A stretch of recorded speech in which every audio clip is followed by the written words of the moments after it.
Ce soir, vous allez vous coucher.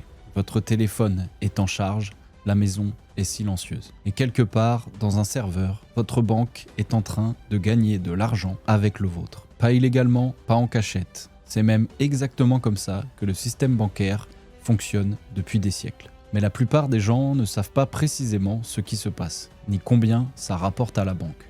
Aujourd'hui, au revenu, on ouvre la boîte noire. Quand vous déposez de l'argent sur votre compte courant, il ne reste pas là à attendre sagement. La banque le prête. C'est son métier. Ce principe s'appelle la réserve fractionnaire. La banque est obligée de conserver une petite fraction de vos dépôts, aujourd'hui autour de 1% en zone euro, fixée par la Banque Centrale Européenne. Le reste, elle peut le faire travailler. Concrètement, comment ça marche ? Vous déposez 1000 €, la banque en garde 10 en réserve et elle prête 990 € à quelqu'un d'autre.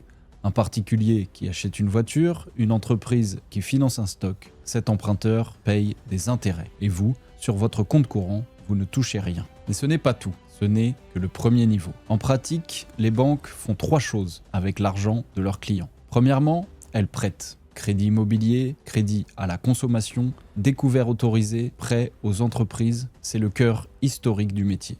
Le taux moyen d'un crédit immobilier en France tourne autour de 3,5% en ce moment. Votre compte courant, lui, est rémunéré à 0%. La marge est donc intégrale.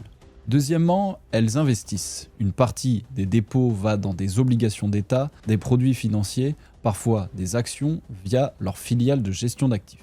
La BNP Paribas, la Société Générale et le Crédit Agricole, ce sont aussi parmi les plus grands investisseurs institutionnels d'Europe. Et troisièmement, elles placent à la BCE.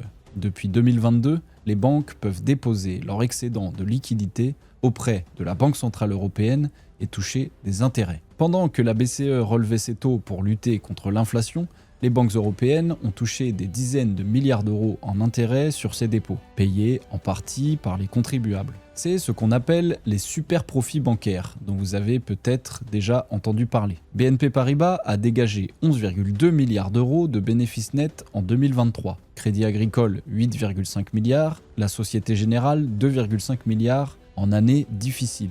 Ces chiffres ne tombent pas du ciel. Ils viennent en grande partie de la marge entre ce que la banque gagne sur vos dépôts et sur ce qu'elle vous reverse. Sur un compte courant, vous touchez 0%. Sur un livret A, 3%, mais plafonné à 22 950 €. Et sur un livret bancaire ordinaire, souvent entre 0,5 et 2% selon les offres promotionnelles. Pendant ce temps, la banque prête à 3,5%, 5%, parfois 15% sur le crédit revolving. La différence entre ce qu'elle vous paye et ce qu'elle gagne s'appelle la marge d'intérêt net. C'est la ligne la plus importante de son compte de résultat. Mais alors, savoir tout ça, c'est bien, mais en tirer quelque chose de concret, c'est encore mieux. Le premier réflexe à avoir, ne laissez pas dormir d'argent sur un compte courant au-delà de ce dont vous avez besoin dans le mois. Chaque euro immobile là-dedans travaille pour la banque et pas pour vous. Versez donc l'excédent sur un livret A ou un livret d'épargne en un virement de 30 secondes.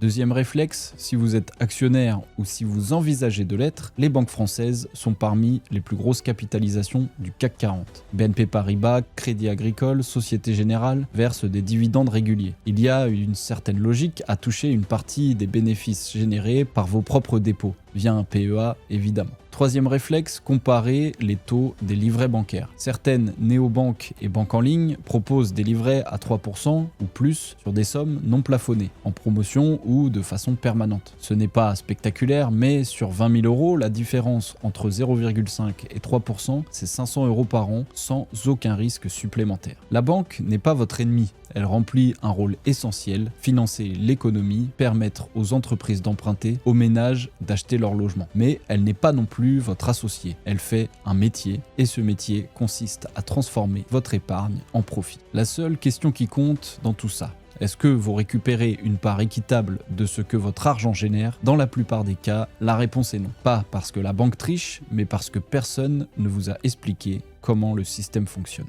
Maintenant, grâce aux revenus, vous savez. Si vous voulez aller plus loin, on compare chaque mois dans le revenu les meilleurs livrets du marché et les stratégies pour optimiser votre épargne sans risque. Le lien est en description. Et si cette vidéo vous a plu et vous a été utile, abonnez-vous à notre chaîne pour plus d'analyse de votre patrimoine.